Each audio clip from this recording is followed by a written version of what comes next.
여러분 안녕하세요. 시험 보시나 고생하셨습니다. 137회 기출문제 여러분들 잘 보셨나요? 이 부분을 다시 한번 여러분들이 해설하는 거 보고 여러분들 공부 시험 잘 봤는가 확인 한번 해보시기 바랍니다. 자, 먼저 제가 하는 거는 지금 출제된 문제를 전체적으로 한번 파악을 해봤어요. 분석을 해봤는데 KNGOED 24 같은 경우에 처음 나왔어요. 지지총대도 처음 나왔던 부분이고. 자, 여기 역등토 정리 같은 경우는 2번 나왔어요. 자주 나오죠. 그런데 최근에 나왔던 부분이고, 여기 가로중심점 충량은 이 앞전에 96회에서 나왔고, 그 다음에 재원과 보, 재원 같은 경우는 과거에 꽤 오래됐어요. 오래됐는데 나와 있던 부분이고요. 증강현실 같은 경우 자주 나온 거예요. 그 다음에 필지 식별인자, PID. 이 부분은 엄청나게 나왔죠. 그래서 이런 부분들을 좀 보시고, 여기는 교재 페이지니까 여러분들 참고하시고요. 그리고 자료에 여러분들 다 교재 페이지는 정리가 됐으니까 참고하시고. 자, 해조기가 처음 나왔는데, 이런 부분들은 마지막 여러분들이 정리할 때 한번 어느 부분에 해당이 되는가 반알았던 부분이고요. 분산형 지적도, 아일랜드 맵에서는 분산 등록제도, 요거 관계되죠. 그래서 이따 뒤에 가서 다시 한번 정리를 할 거고요. 양전척은 이저주척이나 이런 것들이 다 포함되어 있는 부분들이기 때문에 양전척으로 해서 문제가 나오는 부분들은 이거고, 실질적으로 양전척 안에 이저주척이나 영전척이나 이런 부분들까지는 여러 번 나왔던 부분들이기 때문에 정리하시면 되고. 자, 공간자료 교환 표준에서 SDTS도 자주 나온 부분이에요. 영상정합 자주 나왔던 부분.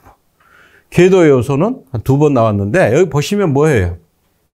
주로 오래된 걸 여러분들이 포기하는 부분이 많고, 오래됐으니까 안 나오겠지 했던 부분들이 나오는 부분들. 그래서 새로 나온 거는 지금 3문제밖에 없어요, 사실은. 3문제밖에 없는데, 마지막 제가 정리할 때, 최종 정리할 때 이 이야기를 해줬죠. 어디에 나와 있는가 정도는 알아놔라. 그래야 여러분들 답안지 정리하는데 편리하다. 그래서 이 부분을 위해서 마지막 수업을 했던데, 정리하는 거고요. 그 다음에 여기 보니까 논술형 보니까 도해 지적 측량의 인공지능 AI 기술 적용 방안이라고 이거 처음 나온 거예요. 그런데 기존에서 인공지능에 대해서 하나가 나온 적이 있어요. 출제가 됐었어요. 그래서 이번에 정리를 좀 해드릴 거고요. 자, 저점금에 대한 부분들은 자주 등장을 합니다. 제조사에서 저점금 부분들은 좀 자주 등장하고요. 예정지적 좌표도 이 부분도 최근에 많이 등장하는데, 이거는 배부된 자료에서 여러분들한테 해드렸던 부분이고, 요거 드론 영상에서 미등록 도서 드론 UAV 부분에서인데, UAV 전체적으로 보면 드론을 갖고 하면 이렇게 많이 나와요. 출제는 많이 된 부분인데, 정사영상 구축이나 이런 부분들은 배부 자료로 제가 정리를 해드렸던 부분이고, 자, 확정 측량과 제조사 측량 지국의 결정 방법. 이 부분은 사실 필요가 없죠. 지국이 결정한다는 부분이기 때문에 이 부분만 잘 정리를 하면 이해가 될 부분들이고, 그래서 이것도 좀 자주 등장했던 부분이고, 이 부분도 배부 자료를 추가로 정리를 해줬고요. 그 다음에 임야도 도각선 시측량과 보정계수 산출 방법이 있는데, 이 부분들 한번 보시면 알겠지만, 이 부분 과거 부분에서는 나왔는데 최근에는 그렇게 안 나왔어요. 여기 또 용어 정리는 자주 등장했던 부분입니다. 그래서 이런 부분들 좀 참고하시면 될 것 같고요. 그 다음에 3교시에 보니까 부동산 정확 공부 시스템. 교재에 있는 부분들인데, 부동산 정확 공부 시스템. 교재에는 등록, 부동산 정확 공부로 한번 정리가 되고, 뒤에 가서 부동산 정확 공부 시스템에 같이 정리가 되는 게 있어요. 그런데 이 부분은 부동산 정확 공부는 최근에 많이 출제되고 있는 부분들이기 때문에 이 부분을 좀 참고하시면 될 것 같고요. 자, 국토 위성과 운영, 위성 운영인데 이 부분이 처음 나온 거예요. 그래서 이 부분을 자, 자료에서 정리를 해드리고 이따 설명을 해드릴 거고요. 자, 디지털 트윈 3차원. 자, 지적 행정 서비스 적용 방법. 그러면 이 부분들은 디지털 트윈. 이 부분에 정리가 돼 있어요. 사실은 지상, 지하. 이 부분에 따로 정리가 되어 있는 부분들인데, 이걸 어떻게 적용해서 행정 서비스로 적용할 거냐, 이 부분이고. 자, 지적 정보 체계의 특성과 발전 방안. 말은 이렇게 출제된 건 처음이에요. 요것. 그 다음에 품질 표준화 적용 방안. 요것도 처음으로 출제가 됐는데, 시스템, 지적 정보 체계는 뭐예요? 지적 정보 시스템이죠. 지적 정보 시스템이 이거 뭐예요? PBLIS, KLIS, 자, LMIS나 클래스나 이런 부분들이죠. 그래서 이런 것들. 이 책의 특성하고 발전 방안 부분에 대해서고, 자, 정보 품질 표준화 적용 방안에 대해서 설명하시오 그랬는데, 품질 표준화는 사실은 뭐가 있어요? 표준화에서 SDTS도 해당되고, 메타데이터도 해당되고, 이런 거 다 해당되죠. 그래서 이런 부분들을 좀 정리를 하면 되고, 그 다음에 스마트워크 기반에서 스마트워크, 요 부분은 스마트워크에 대한 건 정리를 했는데, 전산화된 기준점 활용 방안. 요 부분 다시 뒤에 가서 설명할 거기 때문에 많이는 설명 안 할 거고요. 자, 요 부분을 한번 보시면 요것도 자주 정리가 되는 부분들이죠. 그래서 이런 부분들 좀 참고하시고, 4교시. 자, 토지 경계 문제 해결을 위한 행정적인 방법. 자, 행정적인 방법은 뭐예요? ADR 방법도 있고 적부심도 있어요. 적부심. 두 가지 방법이 있고, 사법적인 방법이 소송에 의한 방법. 이 부분으로 정리가 되는데, 이런 부분들은, 자, 여기서 이렇게 자주 나왔다고 했지만, 이 문구를 그대로 갖고 하는 건 아니었어요. 여기서. 요거는 뭐예요? 행정적인 방법의 ADR 방법이나 이런 것들을 지금 정리해서 같이 연계해서 여기 출제 횟수에 넣어놓은 거고요. 직권상, 등록상 직권정정 부분, 절차. 이 부분도 자주 등장했던 부분이고, 그렇기 때문에 이 앞전 135회에서는 용어 정리로 출제됐던 거예요. 그래서 참고하시고, 그 다음에 부동산, 지적공부 공시 효력하고 공신력 확보 방안 이렇게 나왔는데, 요건 이렇게 나온 거는 처음이에요. 최초로 나온 부분들인데, 이 부분은 뒤에 가서 해설을 하면서 정리를 해드릴 거고요. 우리나라 도로명 주소체계 구축 현황 및 발전 방안. 요 도로명에 대해서는 이렇게 도로명 주소에 대해서는 자주 등장하는 문제예요. 그러니까 뭐예요? 약 5회, 2년에 한 번씩 보시면 이렇게 출제되는 부분들이기 때문에 도로명 주소라는 그 자체, 도로명 주소 체계 자체에 대해서 할 수 있으면 구축 현황하고 발전 방안만 정리를 하시면 쉽게 정리할 수 있는 부분들이고요. 그 다음에 지목 설정 원칙은 아시죠? 그 지목 설정은 어떻게 하느냐. 그러면 선진화 방안은 뭐냐면, 선진화 방안 부분 나오는데, 이거는 문제점이 있어야 되겠죠? 그런 부분들을 정리하면 될 것 같고, 지적 행정기관의 변遷 과정은 지적 사화 부분에 가서 보면, 이렇게 행정 과정이 대한제국시대, 그 다음에 근대, 이렇게 정리가 되어 있던 부분들인데, 이 부분은 교재에 나와 있던 부분 보니까 교재에 거의 나와 있고 배분 자료 부분에 있고 몇 가지만 제가 정리를 안 해준 부분들이에요. 참고하시고,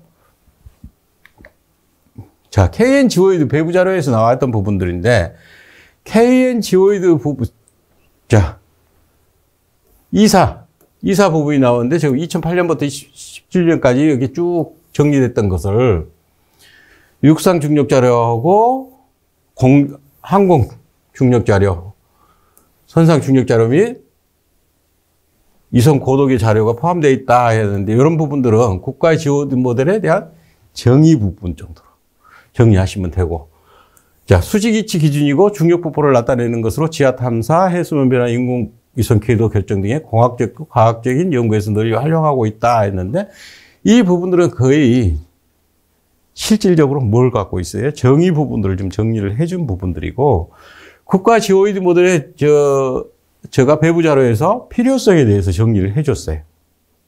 필요성. 제일 앞에 정리했던 부분들, 어디에서 펴냐? 측량 높이값. 자, 정확한 높이 자료 적용하고, 정확도가 보고, 수준 측량에서 효율적으로 사용하고 있고, GNSS 부착해서 많이 사용하고 있는데, 효율성 증다 부분, 항공사진 측량이나 드론 수심 측량에서 GNSS에서 SSS에 부착해서 하는 부분들이라는 거. 그 다음에 환경과 기상량에 따른 재해 재난. 그러니까 지금 최근의 문제들 보면 대부분 뭐예요? 재해 재난.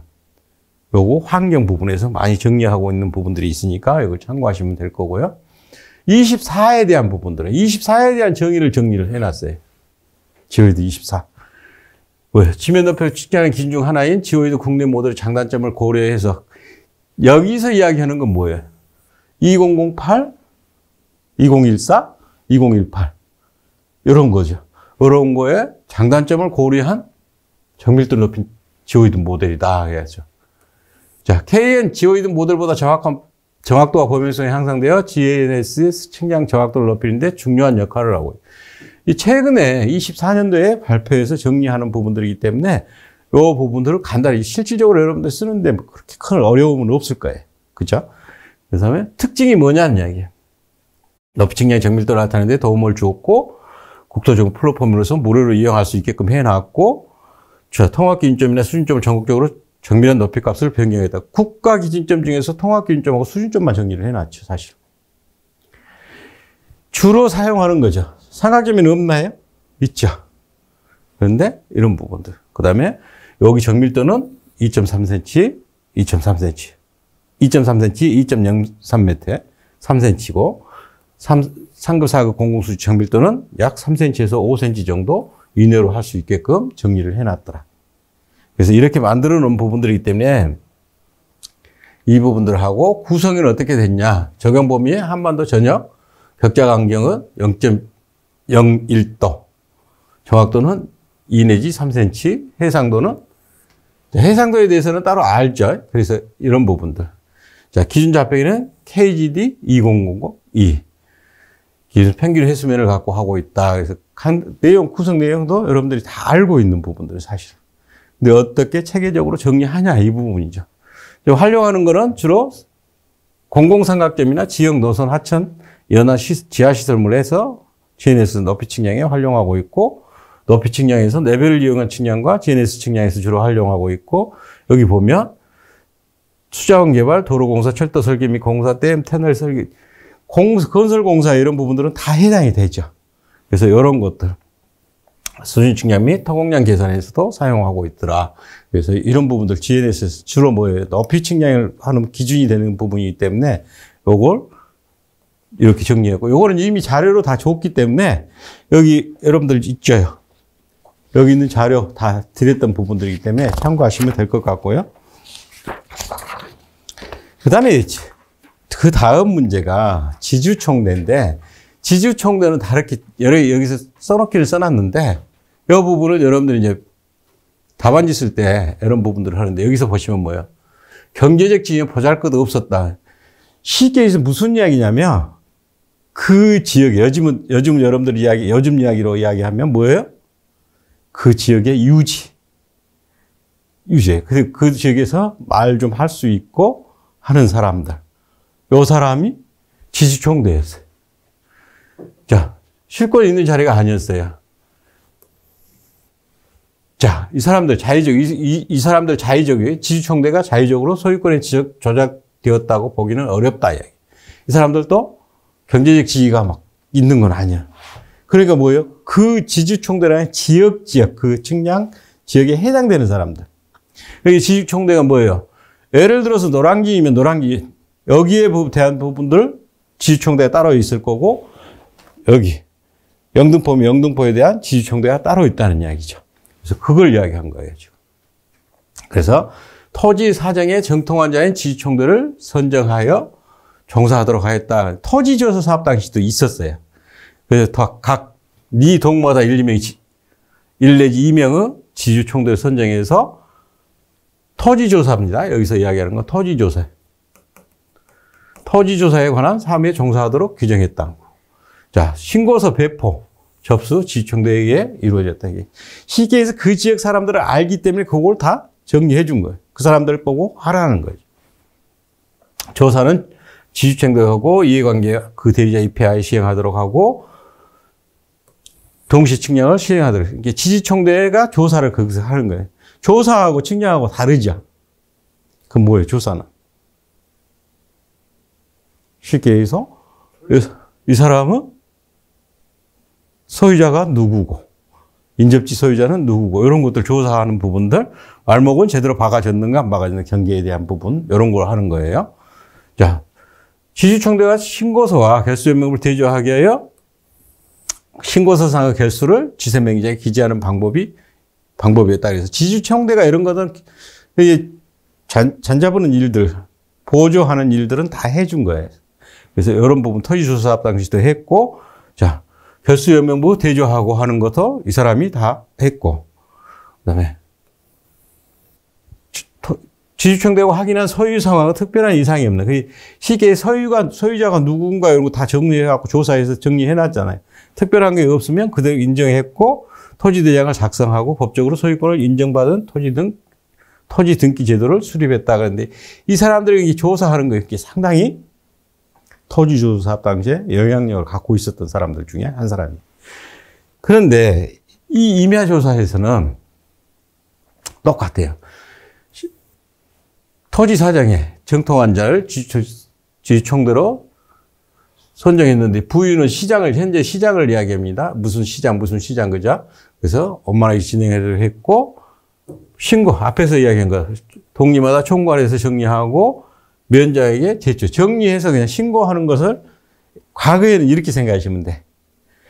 토지조사사업 당시는 임야조사사업 당시 뭐였어요? 소유자들이 글씨를 잘 몰랐어요. 그래서 이 사람들이 대행을 많이 해준 거예요. 여기서 구장이라고 나오죠, 구장. 구장이 뭘까요?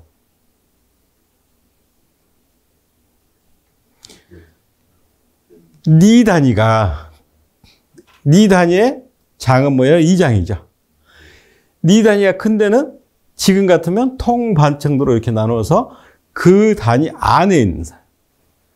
이 사람들이 입혀요. 그게 지금 무슨 이, 무슨 불악. 이 정도 한다는 거, 이걸 구장이라고 했어요.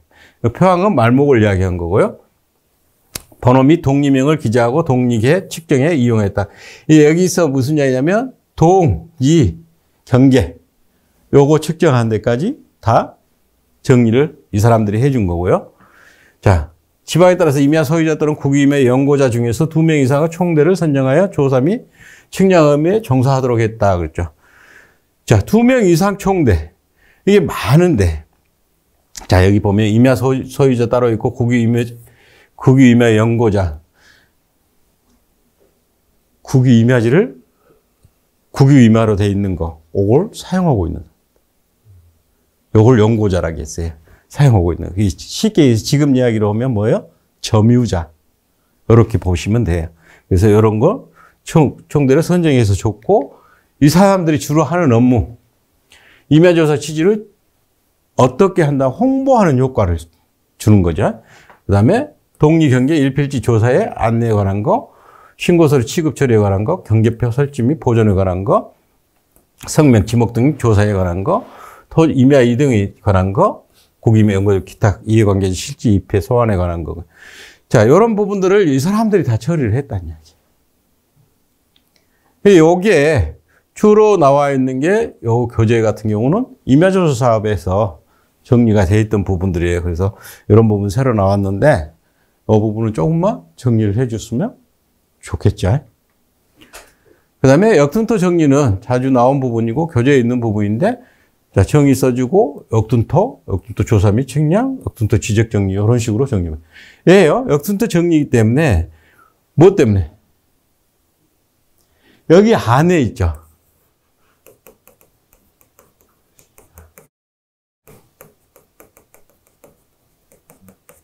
요거까지 같이 들어가도 상관이 없죠.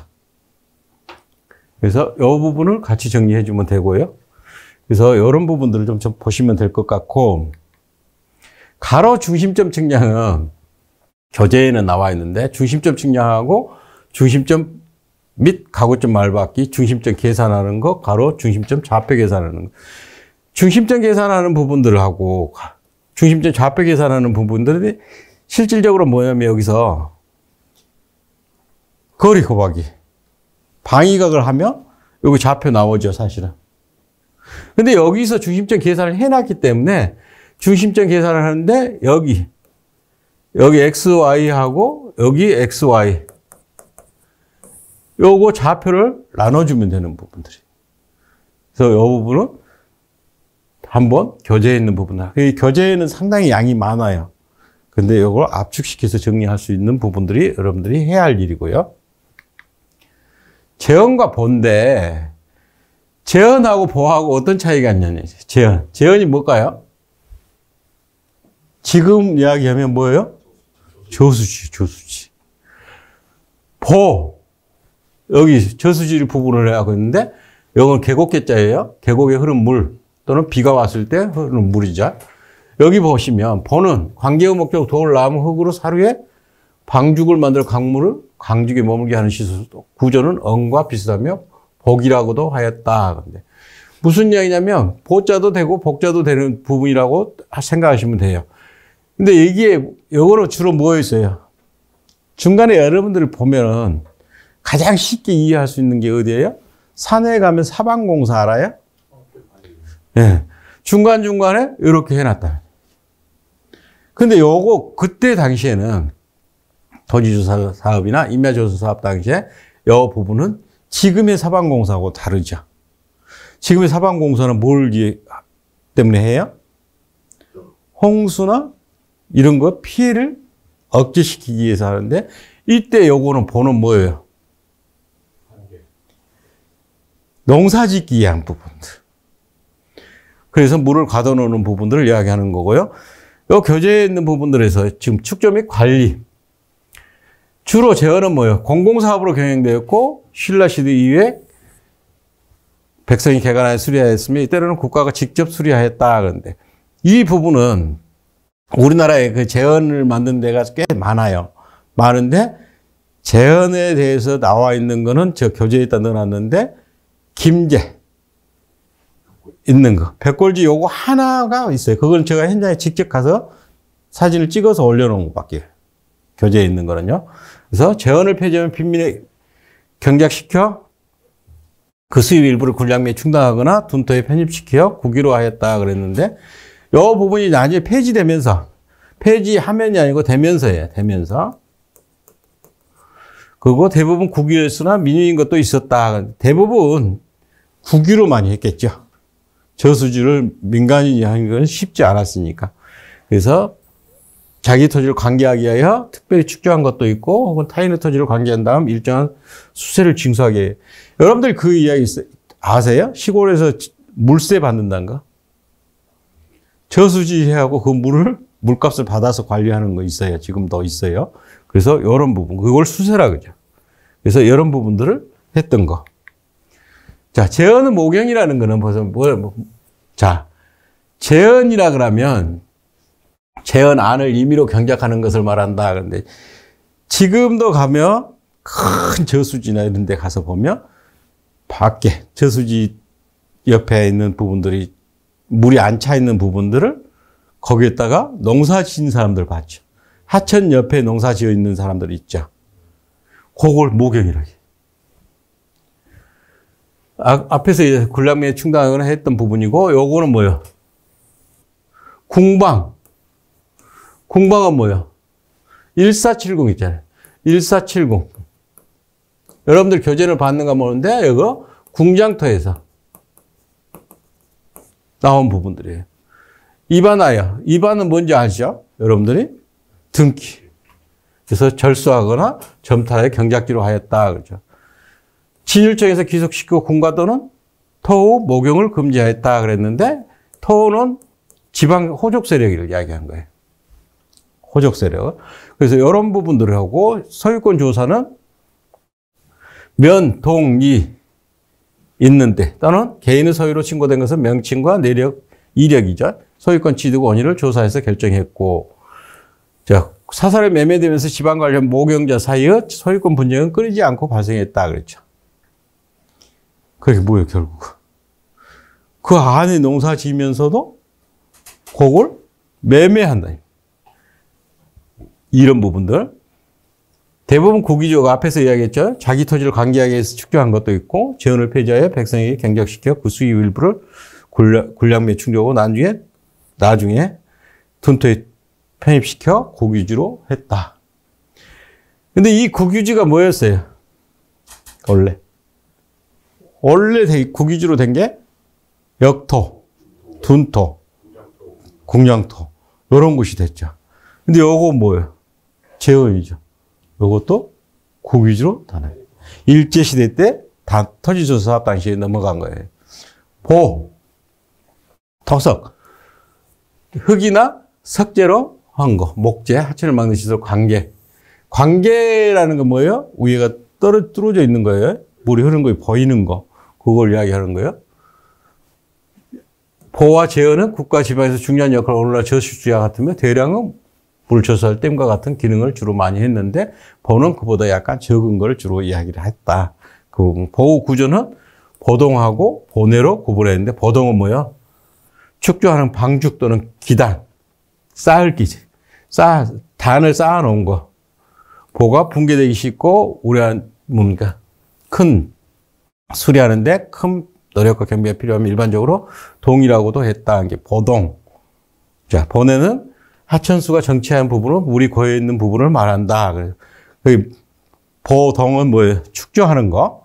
그래서 이런 부분들을 조금만 한번 읽어봤으면 될 부분들인데, 자, 보호 유형에는 두 가지로 분류할 수가 있는데, 자, 하수면, 물이 흐르는 거, 높은 경우, 하천으로, 나무로 하천을 필요한 높이까지 가로막고, 국어를 파서 물을 통과시켜 관계답이 사용하는 시설로서 해마다 파손할 염려가 없는 비교적 편리한 시설이다. 그런데 요거는 뭐예요? 하수면이 물면이 낮은 경우예요. 보호물이 부근에 물이 넘치게 한 후 수차 등으로 높은 곳에 관계답에 물을. 여러분들 수차 봤어요? 발로 이렇게 돌리고 막 한 거? 그걸로 해서 두 가지로 이렇게 유형을 만들어 놨다는 거죠. 그러게, 보를 쌓는 게 한계가 있겠죠.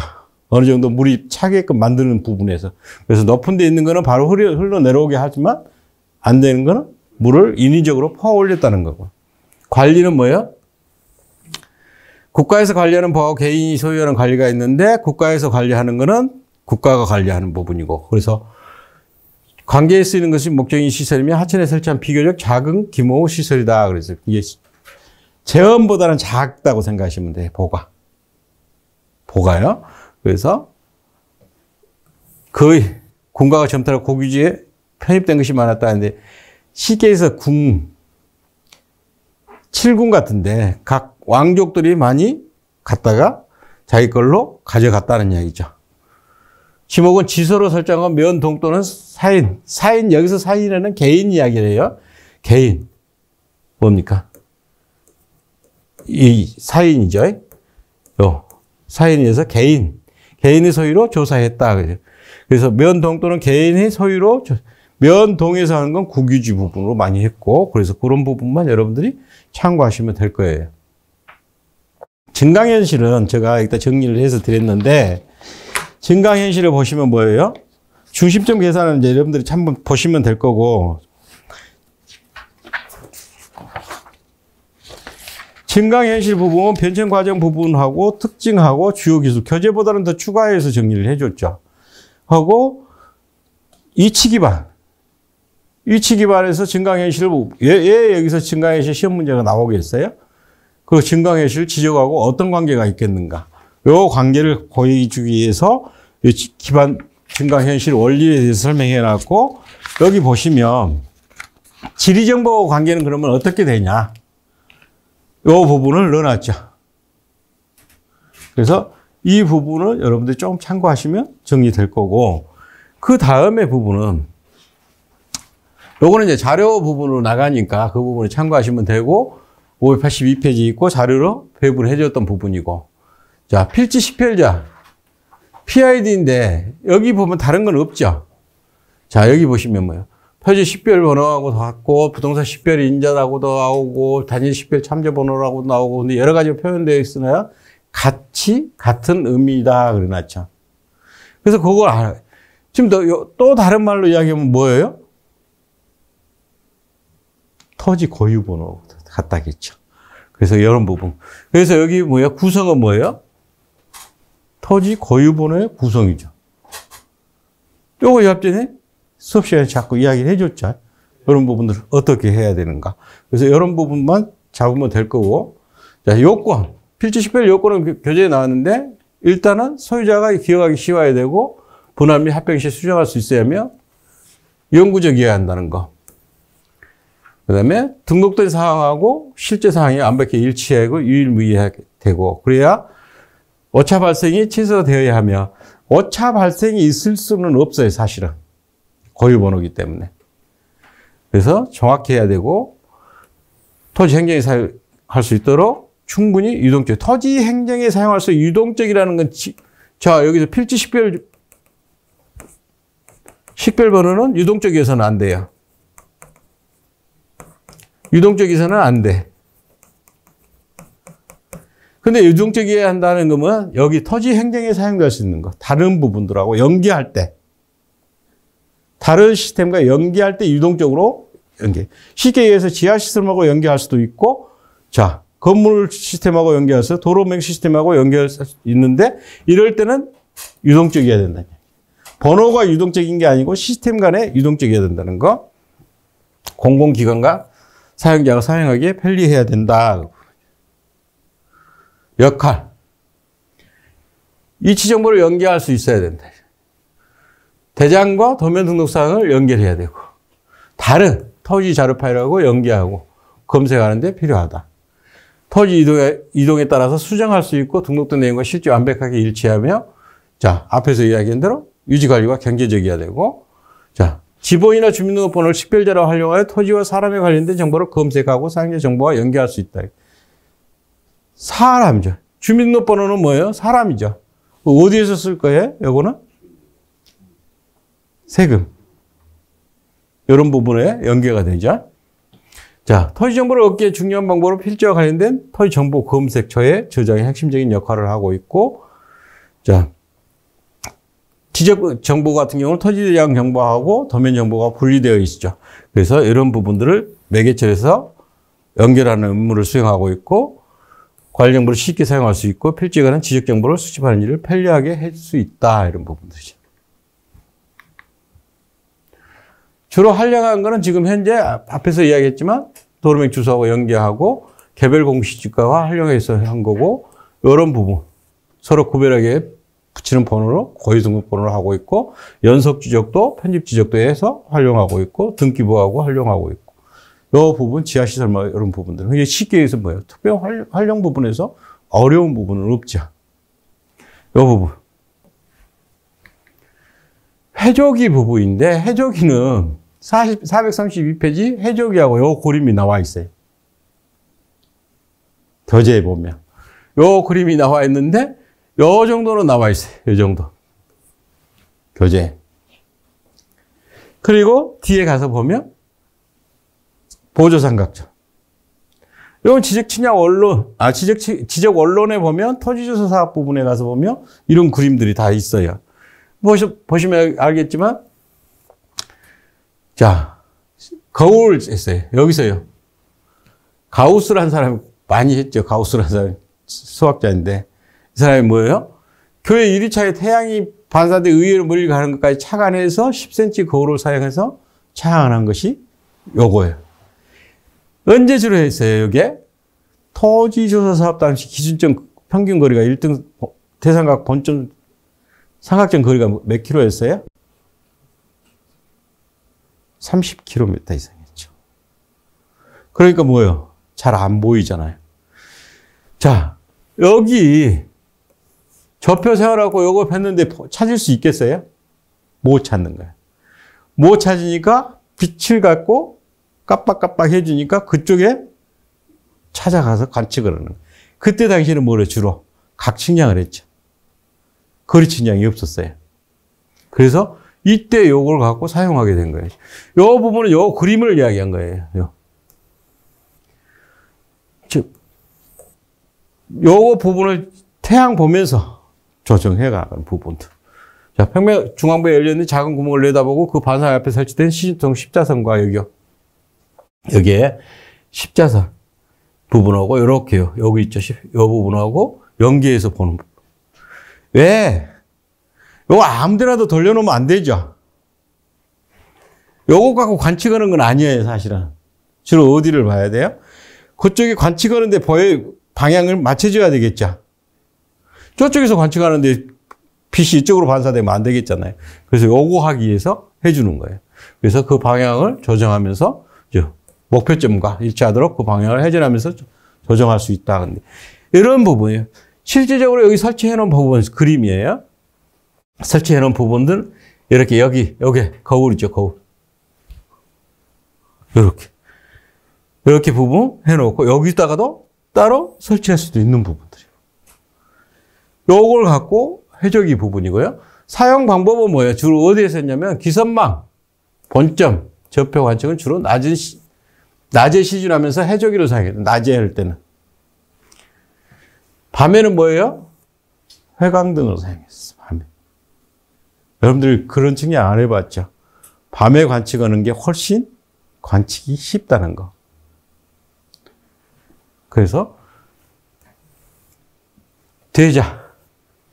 자세 요거죠.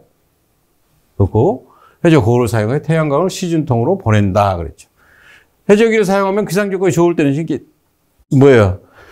사실은 해저기에 뭐예요? 거울 하나를 반사경을 이용하는 건데 그 해저기란 자체는 뭐예요? 아니죠. 어디에서 그 관측이 하고 있는가 그거 봐서 그 방향 돌려주고 맞춰주는 거죠. 60, 70km에 대한 곽관측이 가능하다. 그러니까 뭐예요? 대삼각 본점은 평균 30km였는데 충분히 가능했죠. 나중에 기회가 되면 일제시대 때 실질적으로 일본 사람들이 3, 40km 관측은 영상이 있어요. 요걸 한번 보여줄게요. 저한테 갖고 있는데 그때 촬영하는 거. 요 부분을 이렇게 야간에 할 때 이렇게 해광등을 비춰서 해주는 부분. 요거 있습니다. 측량에서 활용하는 거는 주로 선점 작업. 선점 작업할 때도 어디에서 해야 돼요? 30km 전방에가 있고 30km 후방에가 있기 때문에 어느 정도 시통이 돼야 되니까 봐야 되겠잖아요. 그래서 확실히 명확하지 않으면 관측을 할 수 있겠는가 없겠는가 그것도 하고 정리를 해준 거고요. 자, 조선토지조사 보고서에 나와 있는 내용이에요, 사실은. 1등 상급증이에요. 거제도하고 전령도 할 때, 실시할 때. 이때, 낮에 했다는 이야기죠. 일광 해저기를 사용해서 관측했고, 울릉도를 측량할 때, 이때도 해저기를 사용했다. 자, 앞에서 있네. 여기죠. 일반 대마도 유명산하고 99.3km이지만 해저기를 이용해서 성과가 나왔다죠. 좋은 성과. 원거리 관측이 필요가 없게 되면서 지적 측량 부에서는 사용되지 않았으나 측지 분야에서는 1등 삼각점 측량 시 해저기를 사용해야 돼요. 지금은 거의 사용할 일이 없지만 1등 삼각점은 뭐예요? 30km 있죠. 이때도 사용했다. 그게 막 어려운 건 없어요, 사실은. 자, 분산행 지적도기 때문에 이렇게 나오니까 시험 문제 답안지 쓰기는 더 훨씬 쉽죠. 거리병 지적으로 나온 것보다. 무슨 이야기냐면 분산 등록 제도가 뭐고 이 지적도가 뭐다 이런 부분들을 정리해 주면 되는 부분이고 특징이 뭐냐. 지적 공부를 작성하는 제도고 도서 지역에 산간 지역의 농촌 지역 대부분 지적 공부를 작성하지 않았고 필요한 지역의 직전에 시행해서 지적 공부에 승동하러 분산된 지적 공부를 보존하고 있으므로 초기 비용이 저렴하다. 그 대신에 체계적이지 못하고 정확도가 낮다. 등록을 의무하고 있지 않기 때문에 분산해서 등록하는 거죠. 자, 소극적 등록 제도를 채택하고 있고, 자, 소유권의 가능성은 날인 증서 등록 제도를 채택하고 있는 게 분산 등록 제도고. 활용은 국토가 넓은 지역에서 주로 많이 채택하고 있는데 다 하는 것도 아니고 여기 미국이나 캐나다나 호주나 중국에서는 일부 지역에. 사실 캐나다가 국유지가 92%. 그러니까 뭐예요? 등록해도 그만, 안 해도 그만하죠. 이런 부분들. 중국도 뭐예요? 상하이나 이런 데는 뭐예요? 거리평 지적도를 사용하면 안 되겠죠. 근데 몽골 근처에 같은데 사막이나 이런 데는 굳이 필요가 없는 부분들. 그래서 여기 제일 처음에는 프랑스에서 지적제도를 제작할 때 사용한 제도고, 지적도면은 하천, 지형지문에 따라 지적도면을 작성한다. 도각을 구분하지 않고 상각한다. 인접도만 불가능 도면이며 도면 관리가 불편하다. 프랑스에서 사용하는 주로 제도이고, 산발적으로 등록한 분산 등록제도를 채택하고 있는 지역에 적용도 하고 있고, 인접 아일랜드 맵, 집성도를 작성함으로 연속 지적도로 변화하는 과정이다. 요거 앞에서 했던 부분이죠. 그래서 분산 등록제에서 하는 게 고립형 지적도이다, 제도이다. 그랬는데, 여러분들 이해를 돕기 위해서 내가 실질적으로 갔던데, 자메이카 등록제도를 갖고 보여드릴게요. 요거예요. 자, 요거는 등록하는 거예요. 빨간 색깔은. 요거 등록이 안 돼 있어요. 대충 요거는 스케치화 해가지고 그려놓은 거예요. 이게 분산 등록제도예요. 이렇게. 자, 도로, 하천, 동계 같은 거는 기록이 돼 있죠. 여기 정리가 돼 있죠. 이게 분산 등록제도예요. 이렇게. 그래서 이런 부분이니까 뭐예요? 도각이 있어요, 없어요? 없죠. 접합시킬 수 있어요, 없어요? 없죠. 요런 것도. 이게 분산형 등록제도예요. 그래서 일괄 등록제도는 여러분들이 뭐 우리나라 지적도 생각하면 알 수 있기 때문에 그런 부분을 했고, 요게 부분들은 실질적으로 이렇게 등록되어 있고, 여기는 뭐예요? 소유자가 오온할 때만 등록을 해주는 거예요. 무조건 국가가 등록해 주는 게 아니고요. 그래서 좀 참고로 알 수 있으라고 하는 거고요. 양전책에서 보면 양전책 자체를 갖고 정리를 하면 아까 세 번밖에 숙제 안 됐다는데 영조척, 조선시대 양전책이에요. 이조척, 양안척, 수동 이척제가 전부 다 양전척이라는 거죠. 여기 어찌 보면 기재하기는 엄청 여러분들이 답안지 기재하기는 쉽죠. 그 이해만 하고 있으면 되니까.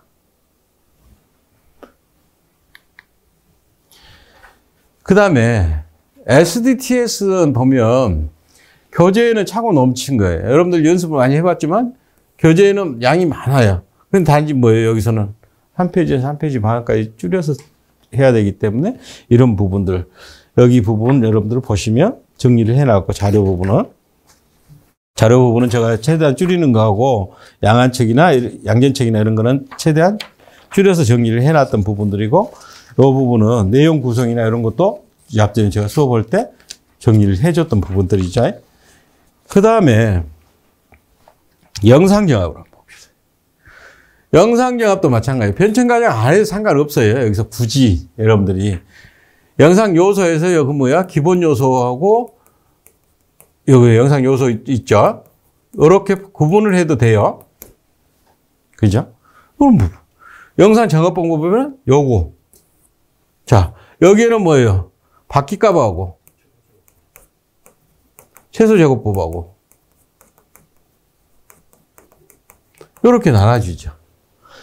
여기다는 지금 정리를 해놨기 때문에 여러분들이 보시면 정리할 아실 거고,